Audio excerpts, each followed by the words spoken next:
La lluvia helada de Nochebuena caía sin piedad sobre los hombros de Arturo, un hombre de 75 años que acababa de recibir el regalo más cruel de su vida. La puerta de la casa que él mismo había construido con sus manos, el hogar donde había criado a sus 2 hijos, acababa de cerrarse de un portazo en su cara.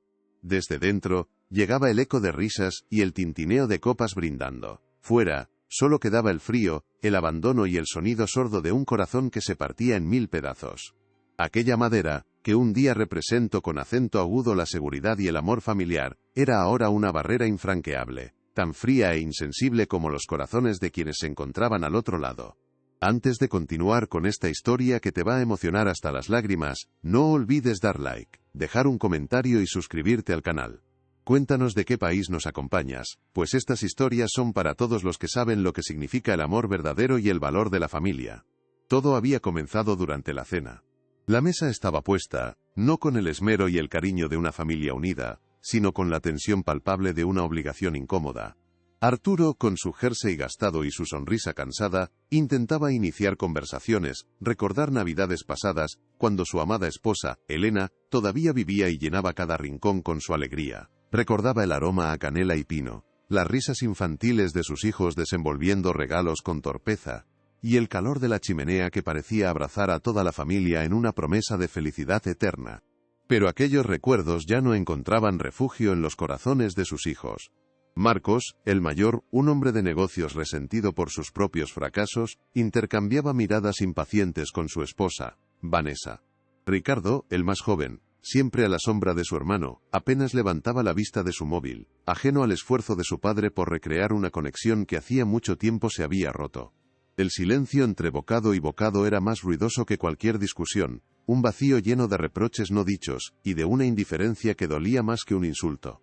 Fue Vanessa quien encendió la mecha de la crueldad con un susurro venenoso dirigido a su marido, pero lo suficientemente alto para que la duda se instalara en el aire. Está manchando la alfombra nueva con esos zapatos viejos. ¿Hasta cuándo vamos a tener que soportar esto, Marcos? Esta casa vale una fortuna. Estamos perdiendo dinero cada día que sigue aquí. Aquellas palabras, cargadas de codicia, fueron la chispa que necesitaba la pólvora. Marcos, sintiéndose respaldado, se levantó con una falsa solemnidad, carraspeó, y clavó en su padre una mirada desprovista de cualquier afecto. «Papá, tenemos que hablar», dijo Marcos, con un tono que pretendía ser compasivo pero que solo destilaba frialdad. «Ricardo y yo hemos tomado una decisión. Es por tu bien, por supuesto». Arturo sintió un escalofrío recorrerle la espalda, un mal presagio que le oprimió el pecho. «¿Una decisión, hijo? ¿Qué clase de decisión?» Ricardo, sin atreverse a mirar a su padre a los ojos, añadió con la voz apagada. Hemos encontrado un sitio excelente para ti. Una residencia. Dicen que es muy buena. Tendrás compañía, gente de tu edad». La palabra residencia cayó como una losa sobre el alma de Arturo. Se sintió como una sentencia de muerte, un exilio de su propia vida. Sus ojos, que habían visto crecer a esos 2 niños hasta convertirse en hombres, se llenaron de lágrimas de incredulidad y dolor. ¿Una residencia? Pero, esta es mi casa. La casa de vuestra madre. Yo levanté cada pared con mis manos, planté cada flor en el jardín pensando en ella. Su voz se quebró, incapaz de contener la avalancha de recuerdos y la desolación que le embargaba en ese momento. Se acabó el drama, espetó Marcos, cortando su súplica con una crueldad afilada. Vamos a vender la casa. Necesitamos el dinero. Te has convertido en una carga, papá, una carga que ya no podemos ni queremos soportar. El golpe final fue tan rápido como brutal. Entre los dos, lo agarraron por los brazos y sin hacer caso a sus ruegos, lo arrastraron hasta la puerta. Arrojaron una pequeña maleta a la acera mojada y sin una última palabra, sin una pizca de remordimiento, le cerraron la puerta en la cara. El sonido del cerrojo girando fue el punto final y brutal a la historia de su familia. Arturo quedó allí, solo, expulsado de su propio hogar en la noche más sagrada del año, bajo una lluvia torrencial que parecía querer limpiar una deshonra imposible de borrar. Las luces de la casa que había sido su mundo se reflejaban en los charcos a sus pies, como fragmentos de una vida rota. Pero lo que sus hijos no sabían, mientras celebraban su recién adquirida libertad, era que aquel acto de crueldad acababa de sellar su propio destino. Habían expulsado no solo a su padre, sino también a su propia fortuna, desencadenando una serie de eventos que los haría arrepentirse amargamente por el resto de sus miserables vidas. Vagando sin rumbo por las calles desiertas, Arturo sentía que cada gota de lluvia era una aguja de hielo perforando su alma. El frío que calaba sus huesos no provenía de la noche invernal, sino del epicentro de una traición tan profunda que parecía haber congelado su sangre. Cada paso sobre el asfalto mojado era una tortura, un eco del portazo que lo había expulsado de su propia existencia. Veía las luces parpadeantes en las ventanas de las otras casas, siluetas de familias reunidas, risas que el viento traía como susurros lejanos, y cada escena de felicidad ajena era un puñal que se retorcía en la herida abierta de su corazón, un cruel recordatorio de todo lo que había construido y todo lo que acababa de perder. Sus pies, movidos por una memoria muscular forjada a lo largo de décadas, lo llevaron hasta un pequeño parque, el mismo donde había enseñado a sus hijos a dar sus primeras patadas a un balón. Se detuvo frente a los columpios vacíos, que se mecían lúgubremente con el viento, gimiendo como almas en pena. La imagen de un pequeño Ricardo, con sus piernas regordetas intentando alcanzar el cielo, inundó su mente. Recordó el sonido de su risa infantil, una melodía que en aquel entonces creía que sería la banda sonora de toda su vida, y cómo él lo empujaba cada vez más alto, prometiéndole que nunca lo dejaría caer. Qué amarga ironía sentir ahora que era él quien había caído, y no había manos que lo sostuvieran. Luego, su mirada se posó en un viejo banco de madera, idéntico a aquel donde se había sentado con un Marcos adolescente, explicándole con paciencia infinita los secretos del motor de su primer coche. Recordó el olor a grasa y la frustración juvenil de su hijo mayor, y la satisfacción en sus ojos cuando finalmente el motor cobró vida. Le había enseñado a construir, a reparar, a no rendirse ante las dificultades, le había entregado todas las herramientas para ser un buen hombre. Jamás imaginó que su propia creación usaría esa misma determinación para desmantelar su vida y arrojar las piezas a la basura, como si fueran un trasto viejo e inservible. Aquellas memorias lo asaltaron sin piedad, abriendo las compuertas de un pasado construido sobre el sacrificio. Arturo no era un hombre de grandes fortunas ni de importantes apellidos. Era un artesano de la madera, un carpintero cuyo único capital era la fuerza de sus manos y la inmensidad de su amor.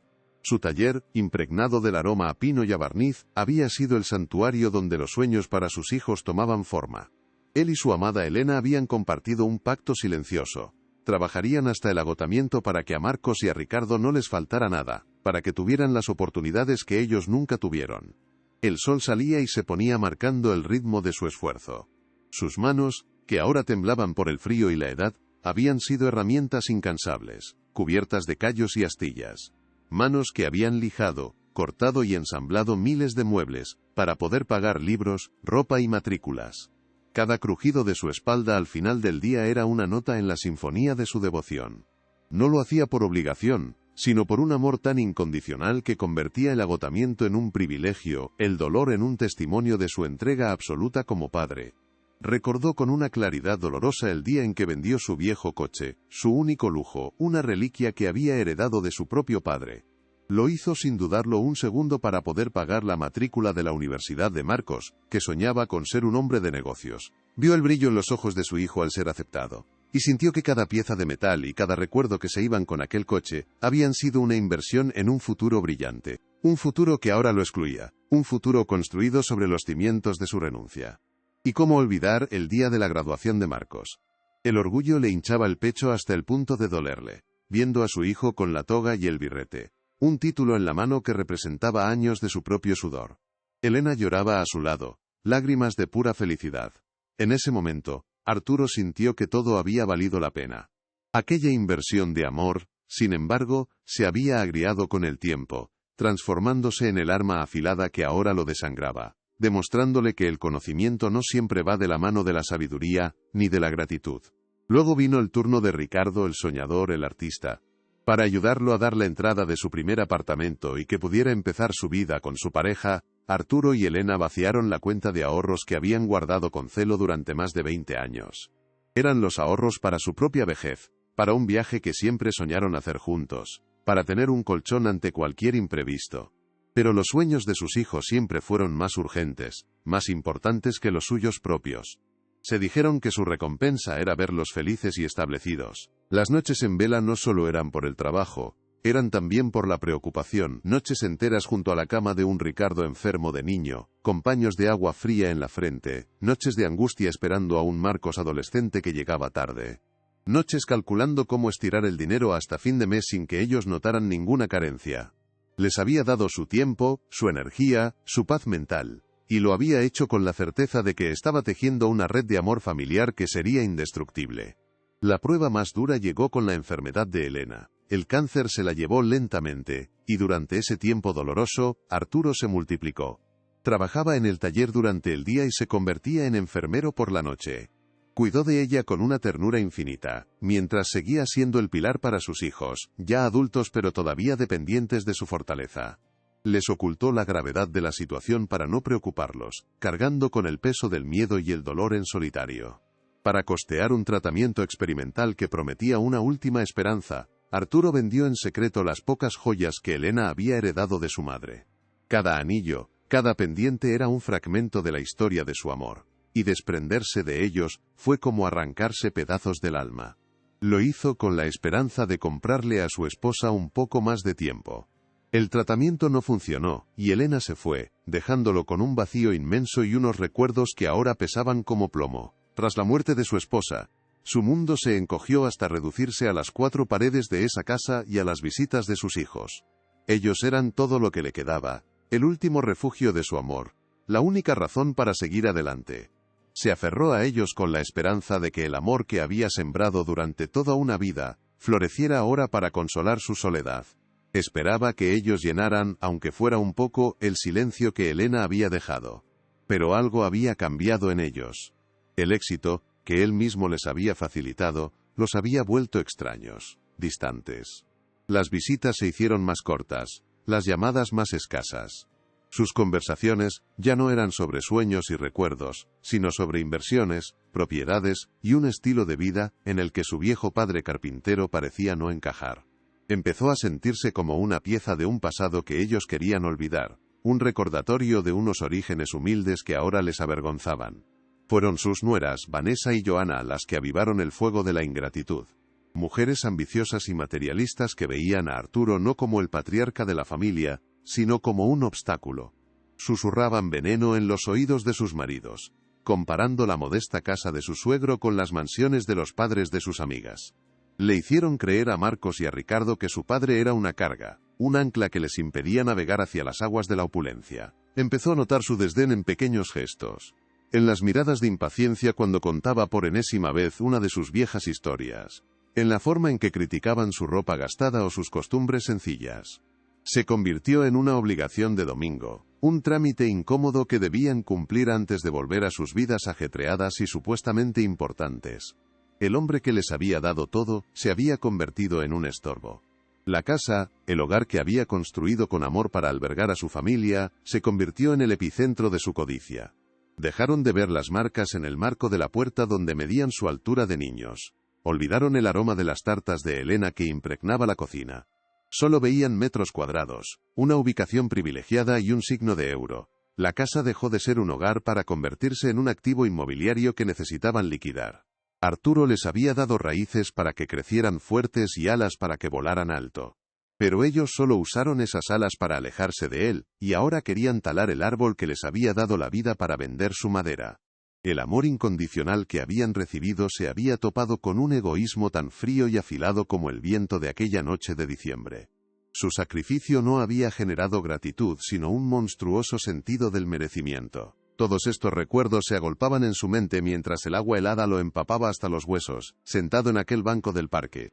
El dolor físico no era nada comparado con la agonía de su espíritu. No era solo la humillación de ser expulsado, era la aniquilación de toda una vida de amor y entrega.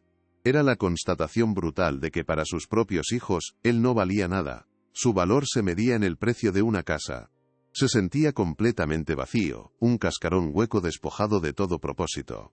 Levantó la vista al cielo oscuro, como si buscara una respuesta en las nubes negras que lloraban con él. Las lágrimas se confundían con la lluvia en su rostro arrugado, y un susurro roto escapó de sus labios, una pregunta lanzada al vacío, al recuerdo de su amada esposa.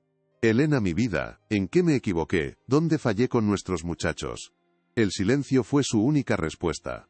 La desolación era un océano sin fondo que amenazaba con tragarlo para siempre. Se sintió viejo, inútil y completamente solo. Sintió que aquel era el final, que su historia terminaba allí, en un banco mojado, en la noche más triste de su vida. Pero lo que Arturo no sabía, y lo que sus hijos no podían ni imaginar, era que a veces, el final de un capítulo, es solo el preludio de una justicia inesperada.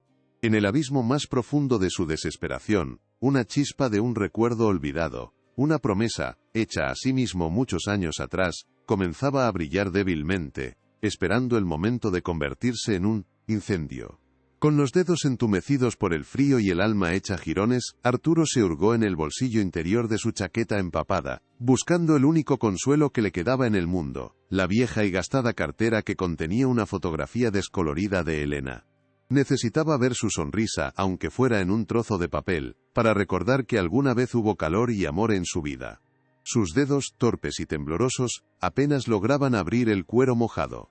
Al sacar la fotografía, un pequeño cartón rectangular, endurecido por los años, se deslizó y cayó sobre el banco húmedo. Era una tarjeta de visita, de un blanco amarillento, con un nombre y un número de teléfono grabados en un relieve casi imperceptible por el paso del tiempo. Aquel trozo de cartón era un fantasma de otra vida, un eco de una promesa que se hizo a sí mismo casi 20 años atrás, cuando el mundo le ofreció un camino que decidió no tomar. Lo guardó como un amuleto, un último recurso para una emergencia que nunca creyó que llegaría. La mayor emergencia, pensó, sería una enfermedad, una catástrofe natural, pero jamás imaginó que la emergencia sería la bancarrota moral de sus propios hijos. Miró el número, los dígitos borrosos bajo la tenue luz de una farola lejana, y sintió una oleada de duda. ¿Serviría de algo? ¿Era demasiado tarde para cambiar el rumbo de una vida que ya se sentía terminada? El frío era tan intenso, que el temblor de su cuerpo ya no era solo por la temperatura, sino por el debate interno que lo consumía. Una parte de él quería dejarse vencer, quedarse allí hasta que el frío lo reclamara, poniendo fin a un dolor que parecía insoportable. Pero otra parte, una llama diminuta y parpadeante que se negaba a extinguirse, se aferraba al recuerdo de Elena y a la dignidad que sus hijos habían intentado arrebatarle. No por venganza, sino por justicia, por el recuerdo de la mujer que amó y por el hombre que él había sido. Con un esfuerzo sobrehumano, sacó su viejo teléfono móvil, la pantalla empañada por la humedad, y marcó los números con una lentitud agónica. El teléfono sonó 1, 2, 3 veces. Arturo contuvo la respiración, esperando un buzón de voz, una señal de que aquella puerta también estaba cerrada.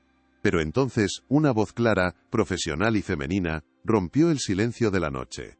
Sí, no había calidez en el tono, solo una eficiencia cortante. Arturo tuvo que carraspear para que su propia voz, rota y temblorosa, pudiera salir. Soy Arturo de Almeida, susurró, como si pronunciar su propio nombre fuera una confesión. Hubo una pausa al otro lado de la línea, un silencio tan denso que Arturo pensó que le colgarían. Pero entonces, la voz respondió, esta vez con un matiz de reconocimiento y urgencia. Señor Almeida, ¿dónde está? Menos de 15 minutos después, un tiempo que para Arturo fue una eternidad suspendida entre la desesperación y una frágil esperanza, un coche negro, de un lujo silencioso y amenazador, se deslizó por la calle desierta y se detuvo junto al banco. Sus faros cortaron la cortina de lluvia, iluminando la figura patética de un anciano empapado. La puerta del copiloto se abrió, y de ella descendió una mujer que parecía no pertenecer a aquel escenario de desolación. Era alta, elegante, vestida con un abrigo de lana oscura que repelía las gotas de lluvia, y sostenía un gran paraguas negro que la protegía por completo. Su rostro era severo, de facciones afiladas, y una mirada que analizaba el mundo con la precisión de un cirujano. «¿Señor Arturo?», preguntó, aunque era evidente que ya sabía la respuesta. Su voz era la misma del teléfono, pero en persona tenía un peso, una autoridad que imponía respeto. «Soy Beatriz Sotomayor. Su padre y yo fuimos grandes amigos. Me pidió que, si alguna vez llamaba, acudiera sin hacer preguntas. Estoy aquí para ayudarle». Arturo, incapaz de articular palabra, solo pudo asentir, sintiendo cómo las últimas fuerzas lo abandonaban. Beatriz no esperó más. Con un gesto, ayudó al anciano a levantarse, lo cubrió con el paraguas y lo guió hacia el cálido interior del vehículo, cerrando la puerta a la noche fría y a la vida que acababa de dejar atrás. El coche se movió con una suavidad irreal. atravesando la ciudad dormida hasta llegar a la zona más exclusiva, donde los edificios parecían rascar el cielo. Subieron en un ascensor privado que los depositó directamente en un apartamento de lujo, un ático cuyas paredes de cristal ofrecían una vista panorámica de las luces de la ciudad extendiéndose como una galaxia a sus pies. El contraste era brutal y desorientador. Hacía menos de una hora, Arturo estaba tiritando en un banco mugriento, sintiéndose la criatura más insignificante del planeta. Ahora, se encontraba en un espacio de diseño minimalista, envuelto en una manta de cachemira, sosteniendo una taza de té caliente que le devolvía el calor a sus manos. Beatriz se sentó frente a él, no en un gesto de compasión, sino de negocios. Abrió un maletín de cuero y extrajo una gruesa carpeta llena de documentos. Lo que Marcos y Ricardo nunca supieron, lo que el mundo entero ignoraba, era que la modesta carpintería de su padre había sido la fachada de un genio del diseño.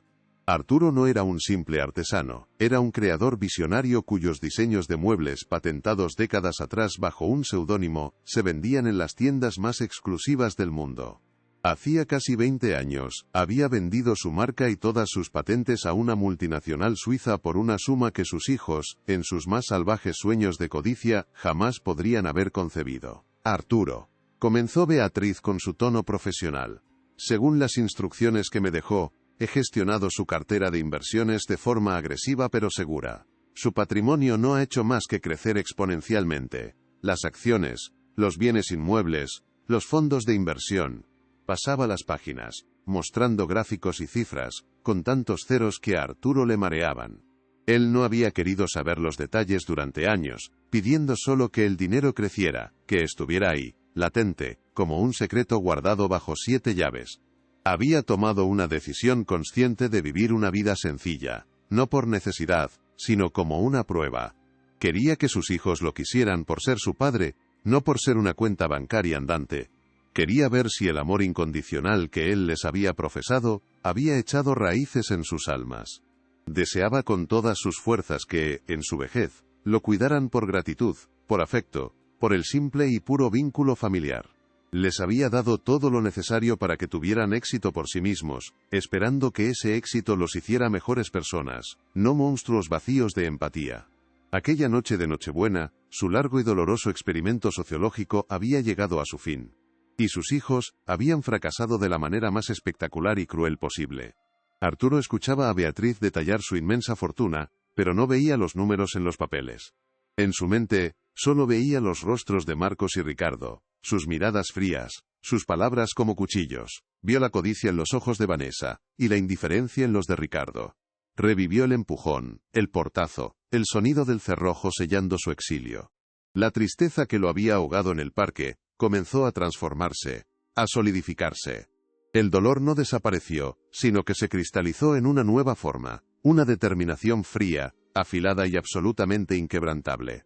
El hombre frágil y suplicante que había sido arrastrado fuera de su casa había muerto en aquel banco bajo la lluvia. Levantó la vista de la taza de té, y la mirada que devolvió a Beatriz ya no era la de una víctima. Era la mirada de un patriarca, de un rey que ha sido traicionado por su propia sangre, y que ahora se dispone a reclamar su reino y a impartir una justicia largamente postergada. Ya no había temblor en su voz, solo una calma gélida que resultaba mucho más intimidante que cualquier grito de rabia. La herida seguía ahí, sangrando en lo más profundo de su ser, pero ahora sabía exactamente cómo cauterizarla. Beatriz, dijo, y su voz resonó con una autoridad que llevaba 20 años dormida. Quiero que prepares todos los documentos necesarios. Vamos a hacer algunos cambios drásticos. Hizo una pausa, mirando las luces de la ciudad que parpadeaban abajo, como los sueños rotos de innumerables personas. Ellos querían tanto la casa, la van a tener en sus pensamientos durante mucho tiempo, pero nunca más entre sus manos. Y en cuanto a la herencia que daban por sentada, van a recibir una lección sobre el verdadero valor de las cosas. El plan de acción comenzó a tomar forma en su mente, no como un acto de venganza impulsiva, sino como una obra de arte de la justicia poética, diseñada con la misma precisión y cuidado con la que una vez diseñó sus muebles. Sus hijos habían abierto la caja de Pandora con su codicia, sin tener la menor idea de la tormenta que estaban a punto de desatar sobre sus propias cabezas. Creyeron haber expulsado a un anciano indefenso, a una carga molesta que se interponía en su camino hacia la riqueza. Lo que no sabían mientras brindaban con champán en la casa que ya consideraban suya, era que no habían expulsado a un mendigo, sino a un rey. Y ese rey estaba a punto de recordarles, de la forma más devastadora posible, que hay deudas que no se pagan con dinero, sino con la ruina de toda una vida.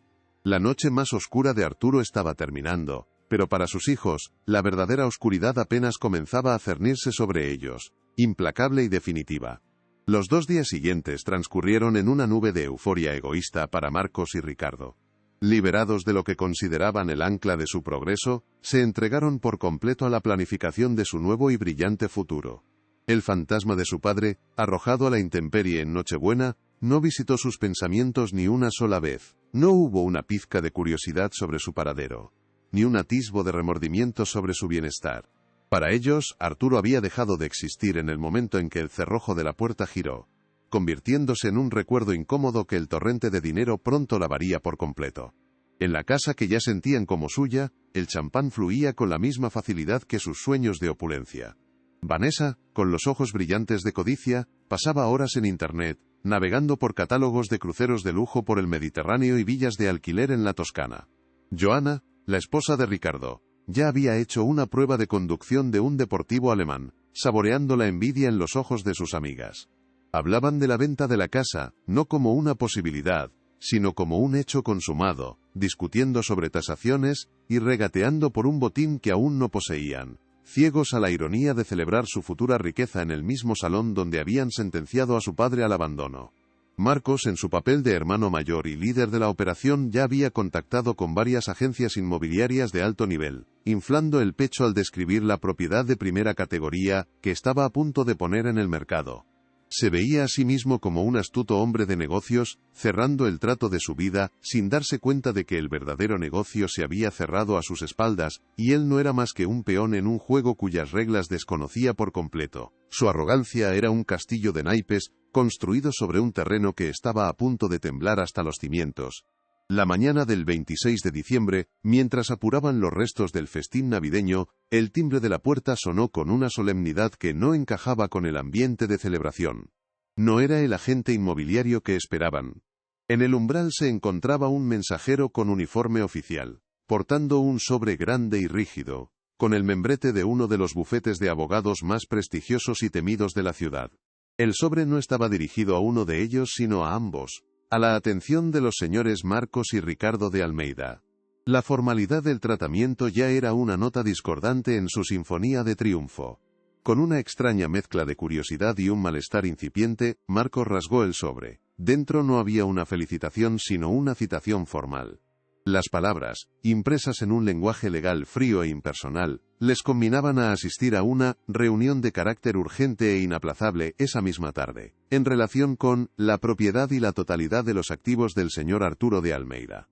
Una corriente de aire frío pareció colarse en la cálida estancia, un presagio de que la fiesta podría haber terminado antes de lo previsto. Ricardo, siempre más propenso a la ansiedad, palideció al leer el documento. El miedo, una emoción que no había sentido en las últimas 48 horas, comenzó a roerle las entrañas. «¿Qué es esto, Marcos?», preguntó con un hilo de voz. «¿Y si el viejo ha hecho alguna tontería? ¿Y si he ido a la policía?». Su mente, de repente, se llenó de escenarios catastróficos que su hermano mayor se apresuró a desechar con un gesto de impaciencia y una confianza que empezaba a sonar hueca. «No seas ridículo», espetó Marcos, aunque su propio corazón había empezado a latir un poco más rápido. «Seguro que es un mero trámite burocrático para la venta. Algún papel que necesita firmar o alguna ley estúpida. Somos sus únicos herederos. Es nuestro derecho. La casa es nuestra. Vamos allí, firmamos lo que haya que firmar, y terminamos con esto de una vez por todas». Su bravuconería era un escudo frágil contra una amenaza que aún no podía nombrar, pero cuya sombra ya se proyectaba sobre ellos. Impulsados por esa arrogancia de la ignorancia, se vistieron con sus mejores trajes, como si la ropa cara pudiera conferirles la importancia que sentían que merecían. Condujeron hasta el distrito financiero, un mundo de acero y cristal que normalmente solo veían en las noticias. El edificio del bufete era una torre imponente que parecía perforar el cielo gris de diciembre, un monolito de poder y riqueza que los hizo sentir, por primera vez, pequeños e insignificantes. La trampa, perfectamente diseñada con la paciencia de un maestro artesano, estaba a punto de cerrarse sobre ellos. Al entrar en el vestíbulo, el contraste fue abrumador. El suelo de mármol pulido reflejaba sus figuras como un espejo deformante, y el silencio solo era roto por el susurro de gente importante hablando de cifras millonarias. Una recepcionista de aspecto glacial los guió hasta un ascensor privado que ascendió en un silencio tenso hasta la última planta. Cada piso que subían parecía aumentar la presión en sus oídos y en sus pechos, una ascensión hacia un juicio que no sabían que estaban a punto de enfrentar. Fueron conducidos a una vasta sala de reuniones, una de cuyas paredes era un ventanal panorámico que ofrecía una vista sobrecogedora de toda la ciudad. A la cabeza de una larga mesa de caoba pulida, tan brillante que podían ver sus rostros ansiosos reflejados en ella, estaba sentada Beatriz Sotomayor. Su expresión era neutra, indescifrable, la de una profesional que ha visto desmoronarse imperios sin pestañear. Su sola presencia en aquella sala ya era una anomalía, una pieza que no encajaba en su sencilla ecuación de codicia. Pero no fue la presencia de la famosa gestora de patrimonios lo que les heló la sangre en las venas. Fue la silla principal de la mesa, de respaldo alto, que les daba la espalda. Mientras tomaban asiento, sintiendo la suavidad del cuero caro bajo sus manos sudorosas, la silla comenzó a girar lentamente, con un dramatismo calculado que estiró el tiempo hasta convertirlo en una agonía. El corazón de Marcos martilleaba contra sus costillas, y Ricardo sentía que le faltaba el aire. Cuando la silla completó su giro, la revelación los golpeó con la fuerza de un impacto físico. Sentado allí no estaba el anciano frágil y desvalido que habían arrojado a la lluvia. El hombre que los miraba era Arturo, pero un Arturo que nunca habían conocido. No llevaba su jersey gastado, sino un traje de lana de un corte impecable que gritaba lujo silencioso. Su pelo cano estaba perfectamente peinado hacia atrás. Su rostro, recién afeitado, mostraba unas facciones firmes que habían olvidado que poseía. No había rastro de la víctima suplicante, en su lugar, había un patriarca, un titán de la industria cuya mirada contenía el peso de un poder implacable. El mundo pareció detenerse, el color desapareció de los rostros de Marcos y Ricardo, reemplazado por una palidez cerúlea, la máscara de la incredulidad absoluta. Abrieron la boca para hablar, pero solo emitieron balbuceos incoherentes, sonidos ahogados de una realidad que se resquebrajaba. El hombre que habían tratado como un mueble viejo y prescindible, estaba sentado en el trono de un reino que ellos ni siquiera sabían que existía. El shock era tan profundo, tan visceral, que les paralizó los músculos y les silenció la mente. Arturo los observó durante un largo instante, dejando que el peso de su transformación se asentara en la sala, que la magnitud de su error comenzara a filtrarse en sus mentes entumecidas. Luego, habló. Su voz no era el susurro tembloroso de un anciano derrotado, sino un barítono calmado y profundo, una voz que resonaba con una autoridad que no admitía réplica. «Sentaos», ordenó, y la simple palabra tuvo el efecto de una descarga eléctrica, obligándolos a desplomarse en sus sillas como marionetas a las que les hubieran cortado los hilos. Fue Beatriz quien rompió el tenso silencio. Su voz, profesional y cortante como el filo de un bisturí, comenzó a desgranar la verdad, una verdad que caía sobre los hermanos como las paladas de tierra sobre un ataúd. Con una calma metódica, y apoyándose en una pila de documentos perfectamente ordenados, empezó a demoler el mundo que ellos creían conocer.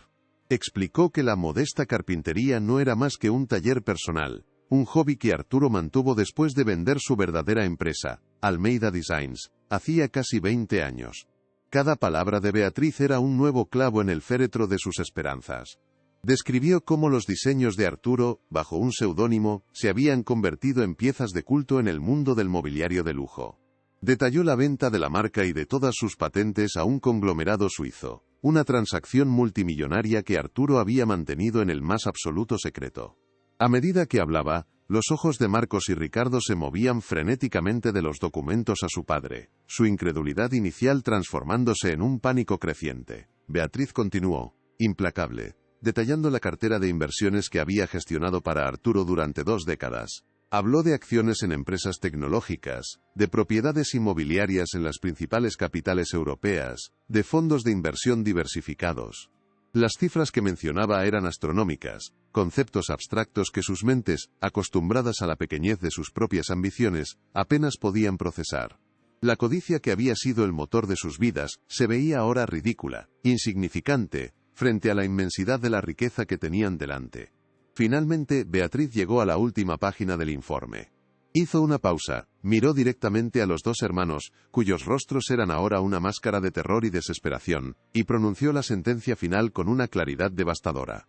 Y para concluir, tras la actualización de los mercados al cierre de ayer, el patrimonio neto total del señor Arturo de Almeida está valorado, a día de hoy, en algo más de 50 millones de euros. El silencio que siguió a esa frase fue absoluto y ensordecedor. 50 millones. La cifra quedó suspendida en el aire de la sala, vibrando con un poder destructivo. No era solo dinero, era la materialización de su error, la cuantificación de su crueldad. Era el precio de la casa por la que habían vendido su alma, multiplicado por 1000. Era el sonido de la puerta de un paraíso que ellos mismos se habían cerrado en la cara con un portazo. En ese instante, el pánico rompió todas las compuertas. El terror puro y sin adulterar inundó sus venas. Se miraron el uno al otro, y en los ojos de su hermano cada uno vio el reflejo de su propia estupidez catastrófica. No habían expulsado a un anciano indefenso a la fría noche de invierno. Habían desterrado al rey Midas. Habían escupido a la gallina de los huevos de oro. La comprensión cayó sobre ellos no como una revelación, sino como una avalancha que los sepultó bajo el peso de su propia y miserable ingratitud. El estruendo de la verdad cayó sobre Marcos y Ricardo con la fuerza de un rayo, aniquilando en un instante el frágil castillo de su arrogancia. La cifra, 50 millones de euros, no era solo un número, era un abismo que se abría a sus pies, un universo de posibilidades que acababan de incinerar con sus propias manos. El aire en la lujosa sala de reuniones se volvió denso, irrespirable, cargado con el peso de un error tan colosal, que sus mentes eran incapaces de abarcarlo. El silencio que siguió no fue un vacío, sino una masa sólida y pesada que los aplastaba contra sus asientos de cuero. Un silencio compuesto por el zumbido de sus sueños rotos y el eco ensordecedor de aquel portazo en Nochebuena. Marcos sintió como un sudor helado le recorría la espalda, empapando la camisa de seda que había elegido para sentirse poderoso. Su rostro, habitualmente teñido de una confianza altanera, se había convertido en una máscara de cera pálida, sus labios entreabiertos en un rictus de puro horror. Miró a su padre, a aquel hombre que 2 días antes era un estorbo, y ahora se erigía ante él como un dios inalcanzable, y por primera vez en su vida adulta, se sintió como un niño pequeño, desnudo y aterrorizado ante una autoridad absoluta e incomprensible. La realidad se había descompuesto, y todas las certezas sobre las que había construido su vida, se habían pulverizado en un segundo. Ricardo, por su parte, parecía haberse encogido. Su cuerpo, normalmente laxo y despreocupado, estaba ahora tenso como un alambre, sus manos aferradas a los brazos de la silla con tanta fuerza que sus nudillos estaban blancos. Sus ojos, grandes y desorbitados, saltaban de los documentos sobre la mesa al rostro impasible de su padre, buscando una grieta, una señal de que todo era una broma pesada, una pesadilla de la que pronto despertaría.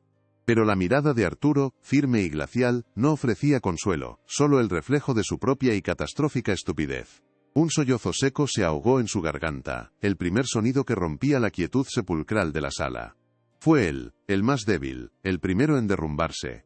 «Papá», susurró, y la palabra sonó extraña, ajena, como si la pronunciara por primera vez. No era un saludo, era una súplica, el balbuceo de un náufrago que divisa una orilla inalcanzable. Se levantó de su silla con movimientos torpes, tropezando con sus propios pies, y se tambaleó hacia la cabecera de la mesa. «Papá, por favor, no entendemos. Esto tiene que ser un error». Su voz era un hilo tembloroso, cargado de una desesperación tan palpable que casi se podía tocar. Marcos, sacudido por la acción de su hermano, reaccionó. El instinto de supervivencia, el mismo que lo había llevado a expulsar a su padre, ahora lo impulsaba a humillarse. Se levantó también, con las piernas temblando, y se unió a Ricardo frente al escritorio de su padre. «Papá, escúchanos», comenzó, su voz ronca por el pánico. «Fue un terrible, terrible malentendido. No sabíamos nada. Si lo hubiéramos sabido, jamás». Se detuvo, dándose cuenta demasiado tarde de la monstruosidad de sus propias palabras, de que acababa de confesar que su amor y su respeto tenían un precio, y que ese precio era de 50 millones de euros. Y entonces, en un acto de desesperación pura, se arrodillaron. Ambos. El sonido de sus rodillas golpeando el mármol pulido resonó en la sala con la solemnidad de una campana fúnebre.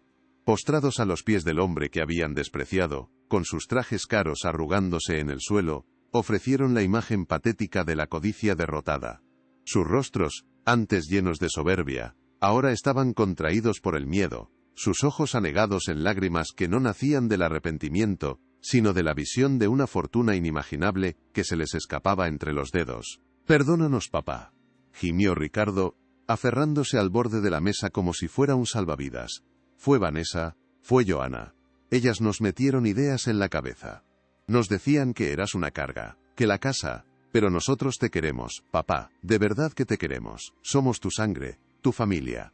Las excusas brotaban de sus labios de forma atropellada. Una letanía de cobardía y culpa externalizada, buscando desesperadamente un chivo expiatorio para un crimen que era enteramente suyo. Marcos, viendo que la justificación no funcionaba, intentó apelar a la memoria, a un pasado que él mismo había profanado. Papá, recuerda los viejos tiempos. Recuerda a mamá. ¿Qué diría ella si viera esto? Nos criaste para estar unidos. Somos tus hijos, tus muchachos. Cometimos un error horrible, pero todo el mundo merece una segunda oportunidad. Por favor, danos esa oportunidad. Haremos lo que sea. Su voz se quebraba, no por la emoción, sino por el terror a las consecuencias, por el vértigo de haber estado en la cima del mundo y haber saltado al vacío por pura estupidez. Arturo los observó desde la altura de su sillón, no con ira, sino con una tristeza glacial, la de un escultor que contempla cómo sus dos obras maestras, en las que invirtió toda una vida de amor y esfuerzo, se han revelado como estatuas huecas, hermosas por fuera pero llenas de podredumbre por dentro. Dejó que sus súplicas se agotaran, que el eco de sus lloriqueos se desvaneciera en la inmensidad de la sala. Dejó que el peso de su humillación los aplastara por completo antes de pronunciar una sola palabra. «Levantaos», dijo finalmente. Su voz no era un grito, pero tenía la dureza del acero y la frialdad del hielo. La orden fue tan perentoria que instintivamente obedecieron, poniéndose en pie con torpeza, como dos criminales ante su juez. No malgastéis vuestra energía en un teatro que ya no tiene público. Vuestra actuación es decepcionante. Se reclinó en su asiento, entrelazando los dedos sobre la mesa, y su mirada se endureció, convirtiéndose en un bisturí que diseccionaba sus almas. «Me habláis de un error, de un malentendido», continuó, su voz calmada pero cargada de un desprecio infinito. «Un error es olvidar un cumpleaños. Un malentendido es confundir una hora de llegada. Lo que vosotros hicisteis no fue un error, fue una elección. Una decisión consciente, meditada y ejecutada con una crueldad que todavía me cuesta comprender». Hizo una pausa, dejando que cada palabra se clavara en ellos. «Elegisteis el valor de una casa por encima del valor de vuestro padre. Elegisteis la comodidad de vuestras vidas por encima del bienestar del hombre que os las dio.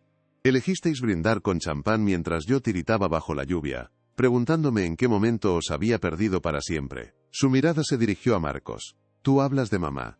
¿Te atreves a pronunciar su nombre en esta sala? Tu madre y yo vendimos sus joyas, las únicas que heredó de su abuela, para pagar un tratamiento que le diera una última esperanza. Lo hicimos en secreto para no preocuparos. Mientras tanto, tú te quejabas de que no te ayudábamos lo suficiente con la entrada de tu nuevo coche. ¿Dónde estaba tu amor de hijo entonces?»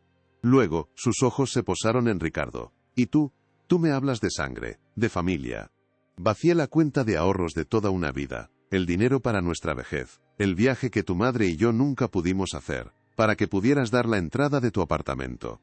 Lo hice con alegría, pensando que te daba un cimiento para tu felicidad. Y tú usaste ese cimiento para construir un mundo en el que yo no tenía cabida, un mundo desde el que me arrojaste a la calle sin mirar atrás». Las lágrimas de los hermanos ahora fluían libremente, pero Arturo las ignoró, como si fueran transparentes. El frío que sentí aquella noche, sentado en un banco del parque, el mismo parque donde os enseñé a jugar, ese frío no venía de la lluvia. Venía del vacío que dejasteis en mi corazón. El frío de saber que para mis propios hijos mi único valor era el de un obstáculo, el de un activo inmobiliario que había que liquidar. Se levantó de su silla, y su imponente figura pareció llenar toda la sala. Caminó lentamente hacia el gran ventanal, dándoles la espalda por un momento mientras contemplaba la ciudad a sus pies. «Lloráis ahora», dijo, su voz resonando contra el cristal. «Lloráis con una desesperación que casi parece real. Pero vuestras lágrimas no son de arrepentimiento. Son de codicia frustrada. No lloráis por el padre que abandonasteis, sino por los 50 millones que acabáis de perder. Vuestro dolor es el dolor de un jugador que ha apostado todo al número equivocado». Se giró para enfrentarlos de nuevo, y en sus ojos ya no había tristeza, solo una resolución inquebrantable, la de un rey que dicta una sentencia justa y definitiva. Queríais la casa, estabais obsesionados con ella. Pues bien, hablemos de la casa. Esta mañana, he firmado los papeles para donarla en su totalidad a una nueva fundación que llevará el nombre de vuestra madre. La Fundación Elena de Almeida, dedicada a construir y mantener hogares dignos para ancianos que han sido abandonados por sus familias. El impacto de esa revelación fue como un golpe físico. Vanessa, que había entrado en la sala junto a Johanna a mitad de la reunión y permanecía en silencio, soltó un grito ahogado. Ricardo se tambaleó hacia atrás, como si le hubieran disparado. La justicia poética era tan perfecta, tan cruelmente precisa, que les robó el aliento. La casa que consideraban un activo para financiar sus lujos, ahora sería un refugio para víctimas como su padre. Tenéis 48 horas para sacar vuestras pertenencias de allí, continuó Arturo, implacable. Pasado ese plazo, todo lo que quede dentro será donado junto con la propiedad. Os sugiero que os deis prisa. Marcos, en un último y patético intento, se lanzó hacia adelante. No puedes hacernos esto, somos tus hijos, es nuestra herencia, tenemos derechos. La codicia, finalmente, se despojaba de su máscara de falso arrepentimiento para mostrar su verdadero y horrible rostro. Arturo lo miró con una calma que era más aterradora que cualquier furia. La herencia, Marcos, no es un derecho, es un regalo. Un regalo que se otorga en base al amor y al respeto, dos cosas que habéis demostrado no comprender. La verdadera herencia que quise dejaros no estaba en una cuenta bancaria. Estaba en los valores que intenté inculcaros, la integridad, la gratitud, la lealtad, y esa herencia la rechazasteis la noche de Nochebuena. Levantó una mano y señaló la puerta. Mi testamento ha sido reescrito esta misma mañana, vuestros nombres ya no figuran en él, no recibiréis ni un solo céntimo de mi fortuna. Nunca. Vuestra herencia será el recuerdo de lo que pudisteis tener, y la conciencia de por qué lo perdisteis. Esa será la única lección que recibiréis de mí. La desesperación de los hermanos se convirtió en una histeria caótica. Gritos, súplicas, acusaciones. Se aferraban a la esperanza de que su padre se ablandaría, de que el viejo Arturo, el hombre blando y sacrificado, resurgiría de debajo de aquel traje caro. Pero ese hombre había muerto en un banco mojado por la lluvia. Arturo no vaciló. Con un gesto casi imperceptible, pulsó un botón en el intercomunicador de la mesa. Beatriz, la reunión ha terminado. Por favor, pide a seguridad que acompañen a estas personas fuera del edificio. Dos hombres corpulentos, vestidos con trajes oscuros y discretos, entraron en la sala con una eficiencia silenciosa. Ignoraron los gritos y las protestas, y con una firmeza profesional, tomaron a Marcos y a Ricardo por los brazos. Sus esposas lo siguieron, lanzando miradas de odio y veneno a Arturo, quien permanecía inmóvil, como una estatua de justicia. Mientras eran arrastrados fuera de la sala, sus súplicas se convirtieron en insultos, sus lágrimas en maldiciones. «¿Te arrepentirás de esto, viejo?», gritó Marcos, su rostro deformado por la rabia impotente. «¿Morirás solo?». Arturo no respondió. Simplemente los observó hasta que desaparecieron por la puerta, y el eco de sus gritos se fue apagando por los largos pasillos de mármol. Se quedó solo en la inmensa sala, con la ciudad extendiéndose a sus pies. La frase de Marcos flotó en el aire. «Morirás solo». Una sonrisa triste y melancólica se dibujó en sus labios. Ya había muerto solo, 2 noches atrás. Lo que acababa de hacer no era un acto de venganza, sino una resurrección. Acababa de reclamar su vida, su dignidad y su paz, cerrando para siempre la puerta a un pasado que ya solo era cenizas. La caída de Marcos y Ricardo fue tan veloz como un cuerpo en caída libre, un descenso vertiginoso hacia el abismo que ellos mismos habían cavado con las palas de su propia codicia. Expulsados del santuario de poder y riqueza que representaba aquel bufete, se encontraron en la acera fría, bajo un cielo gris que parecía burlarse de su repentina insignificancia.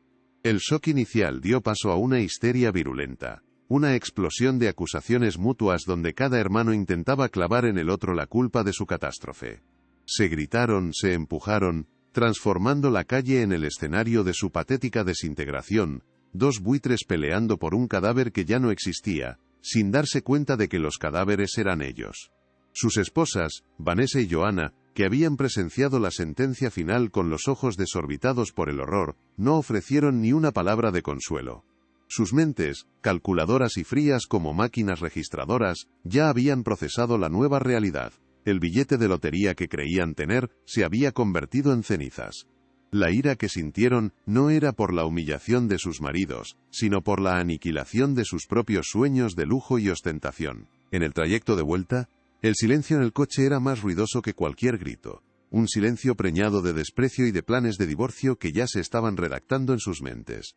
La lealtad para ellas era un contrato sujeto a la solvencia económica, y sus maridos acababan de declararse en bancarrota.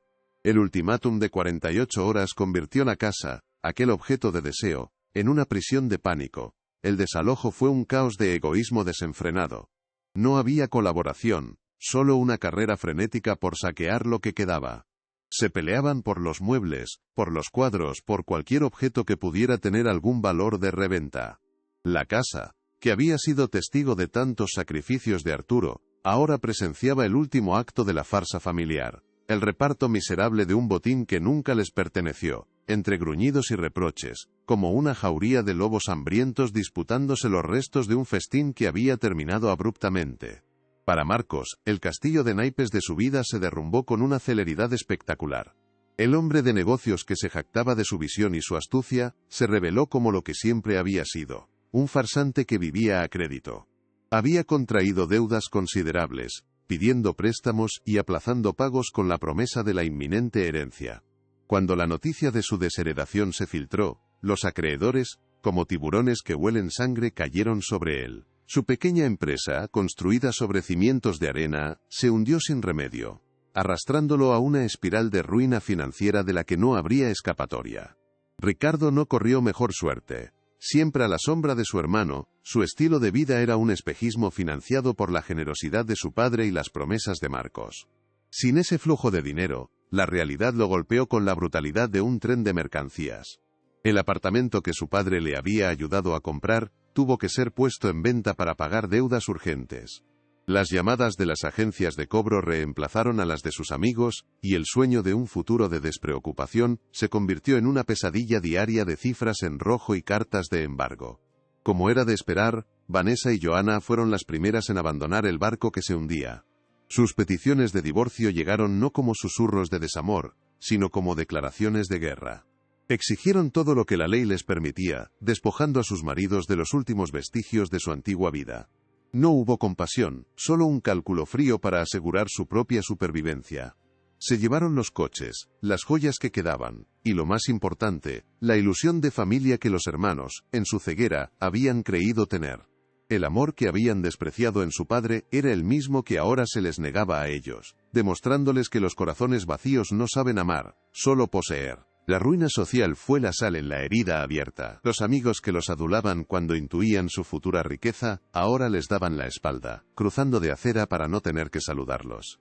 Se convirtieron en el chisme de moda, la comidilla en cenas y eventos sociales a los que ya no eran invitados.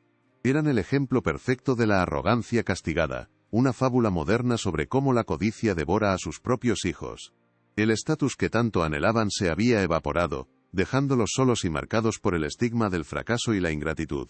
Meses después, la transformación era completa. Marcos y Ricardo compartían un minúsculo y lúgubre apartamento en el barrio más deprimido de la ciudad. El lujo había sido reemplazado por la humedad en las paredes, los trajes de diseño por ropa gastada y raída. Pasaban los días en un silencio resentido, interrumpido solo por agrias discusiones sobre quién tenía la culpa. La respuesta, por supuesto, era que ambos la tenían, pero admitirlo era un peso demasiado grande para sus almas marchitas. Estaban atrapados en la prisión de su error, condenados a mirarse cada día, y ver en el rostro del otro el reflejo de su propia y miserable decisión. Mientras tanto, Arturo había encontrado un propósito en su dolor.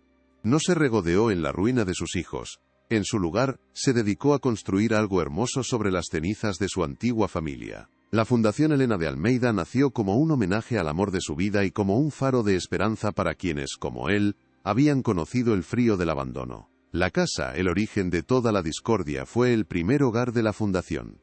Fue vaciada de los recuerdos amargos y llenada de nuevo con risas, calidez y la promesa de un refugio seguro. La nueva vida de Arturo no era una de excesos, sino de una profunda y serena plenitud. Se levantaba cada mañana no para revisar el mercado de valores, sino para compartir el desayuno con los residentes de la fundación. Pasaba sus tardes jugando al ajedrez en el jardín, escuchando historias de vidas pasadas, ofreciendo un oído atento y una mano amiga. Encontró en los ojos agradecidos de aquellos extraños una conexión más genuina y profunda que la que había tenido con su propia sangre en los últimos años.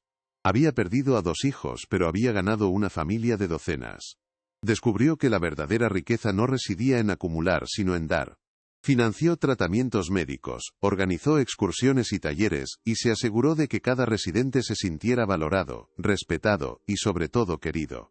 Su fortuna se convirtió en una herramienta para tejer una red de seguridad y afecto, demostrando que el dinero, cuando se usa con un corazón puro, puede reparar las heridas que el propio dinero, en manos codiciosas, es capaz de infligir. La paz que encontró no provenía de su cuenta bancaria, sino de saber que su legado no serían edificios o acciones, sino vidas tocadas por la bondad. Pasaron 3 años. La fundación había crecido, abriendo 2 centros más en otras ciudades. Arturo, aunque con más arrugas en el rostro, tenía una luz en la mirada que lo hacía parecer más joven y vital que nunca. La paz lo había rejuvenecido. Un día de otoño, mientras regaba las rosas que su amada Elena tanto adoraba, 2 hombres se detuvieron frente a la verja de la fundación. Eran Marcos y Ricardo. El tiempo y la adversidad habían cincelado sus rostros, borrando todo rastro de arrogancia y dejando en su lugar la marca de una dura humildad. No venían a pedir dinero.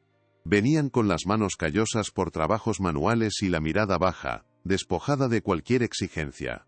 Habían pasado los últimos años pagando sus deudas, trabajando en empleos que antes habrían despreciado, aprendiendo el valor de un euro ganado con sudor. Pidieron hablar con su padre, no como herederos, sino como 2 extraños que esperaban una audiencia. La conversación tuvo lugar en el mismo jardín donde Arturo había plantado las primeras flores pensando en su esposa. No hubo gritos ni reproches. Por primera vez, sus disculpas sonaron sinceras, vacías de excusas. Hablaron de las noches de insomnio, del hambre, de la soledad, y de cómo en el fondo del pozo, habían empezado a entender la magnitud de lo que habían perdido. No se trataba del dinero, sino del amor incondicional que habían dado por sentado, y que ahora valoraban por encima de todo. No pidieron ser incluidos de nuevo en el testamento. Su petición fue mucho más humilde. Pidieron permiso para trabajar en la fundación como voluntarios. Querían limpiar los suelos, servir las comidas, reparar los muebles. Querían con sus propias manos empezar a construir algo en lugar de destruir. Querían, a través del servicio a los demás, intentar merecer, algún día, no el perdón de su padre sino su respeto. Arturo los miró largamente, viendo en sus ojos cansados no a los monstruos que lo habían abandonado, sino a 2 hombres rotos que buscaban desesperadamente un camino de vuelta a la humanidad. Vio un atisbo de la bondad que Elena y él habían intentado sembrar en ellos tantos años atrás. Con un leve asentimiento, aceptó su oferta. No era un perdón completo, ni un borrón y cuenta nueva. Era el primer ladrillo de un puente que tardaría años en construirse sobre el abismo que los separaba. El camino de los hermanos hacia la redención fue largo y arduo. Tuvieron que perder absolutamente todo lo material para empezar a encontrar el valor de lo intangible. Su verdadero castigo no fue la pobreza, sino el lento y doloroso proceso de ganarse cada día la oportunidad de demostrar que habían cambiado, de recibir una mirada de su padre que ya no contuviera decepción sino una incipiente y frágil esperanza. Al final, la historia de Arturo no es una de venganza, sino de justicia y renacimiento. Nos enseña que la herencia más valiosa no se encuentra en una caja fuerte, sino en el carácter que forjamos, en el amor que damos y en la dignidad con la que enfrentamos la traición. Marcos y Ricardo aprendieron de la forma más amarga que una casa llena de oro es una prisión si no hay amor en ella, y que el verdadero tesoro que desecharon aquella noche de lluvia no tenía precio. Era el corazón de un padre, un tesoro que, una vez roto, solo puede ser reparado con el oro puro del arrepentimiento sincero y el trabajo de toda una vida. La justicia a menudo no viste la toga de un juez, ni empuña el martillo de un tribunal. A veces, es una maestra silenciosa y paciente, que permite que nuestras propias acciones tejan la soga con la que, tarde o temprano, tropezaremos. Para Marcos y Ricardo, la justicia no fue una sentencia dictada en un juzgado, sino el eco ensordecedor de una puerta que ellos mismos cerraron, un eco que los persiguió hasta el fondo de su propia ruina y los obligó a confrontar el desolador vacío de sus almas. Demostrando que hay castigos que no se imponen, sino que se cosechan. Esta historia nos obliga a preguntarnos qué es la verdadera riqueza. ¿Acaso reside en los ceros de una cuenta bancaria, ¿En el ladrillo de una propiedad o en el brillo de un coche nuevo? Marcos y Ricardo persiguieron esa ilusión con una ceguera febril, sordos al tesoro que siempre tuvieron a su lado. El amor incondicional de un padre que convirtió el sacrificio en su lenguaje cotidiano. Descubrieron, de la manera más cruel y definitiva, que se puede ser millonario en papel, y, al mismo tiempo, el más indigente de los hombres en espíritu. Un hogar no se mide en metros cuadrados, sino en la cantidad de amor que sus paredes pueden contener. La casa que Arturo construyó con sus manos era un santuario de recuerdos, el epicentro de una vida familiar. Sus hijos, en su codicia, solo vieron un activo financiero, un obstáculo para sus ambiciones. Al profanar su significado, perdieron el derecho a habitarlo. La justicia poética de Arturo fue sublime. Transformó el símbolo de su codicia en un refugio para las víctimas de esa misma crueldad, devolviéndole a la casa su verdadera y sagrada alma. El viaje de Arturo es un poderoso testimonio de la resiliencia del espíritu humano. De las cenizas de la traición más dolorosa, no resurgió un hombre vengativo, sino un constructor de esperanza. No usó su poder para aplastar, sino para edificar. Por el contrario, sus hijos tuvieron que ser completamente demolidos, despojados de cada capa de su falsa identidad, para poder encontrar, entre los escombros de sus vidas, la humilde semilla de una posible redención. Su castigo no fue la pobreza, sino la dolorosa reconstrucción de su propia humanidad. ¿Cuál es la herencia más valiosa que podemos dejar? Arturo intentó legar a sus hijos un tesoro de valores, la integridad, la gratitud, el trabajo duro. Ellos lo rechazaron, prefiriendo la promesa de una herencia material que daban por sentada.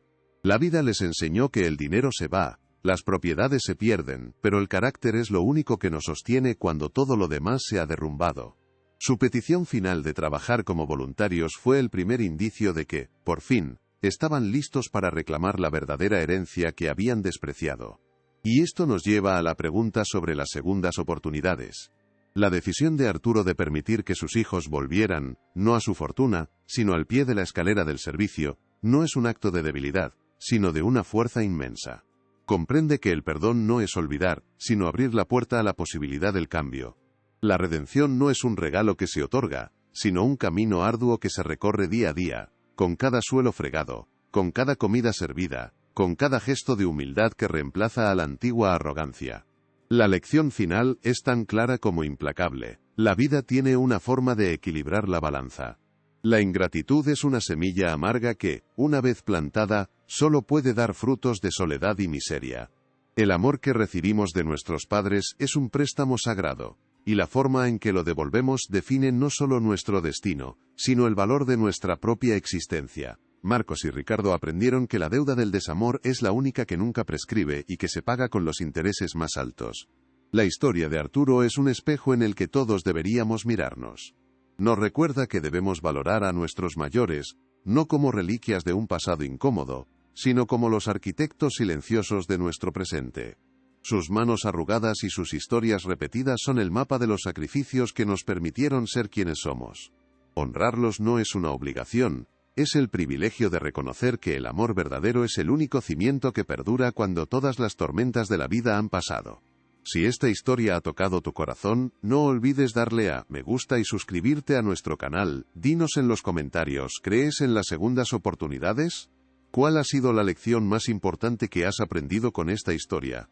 Te invitamos a ver el siguiente vídeo que aparece en la pantalla, con otra historia emocionante que te llegará al corazón.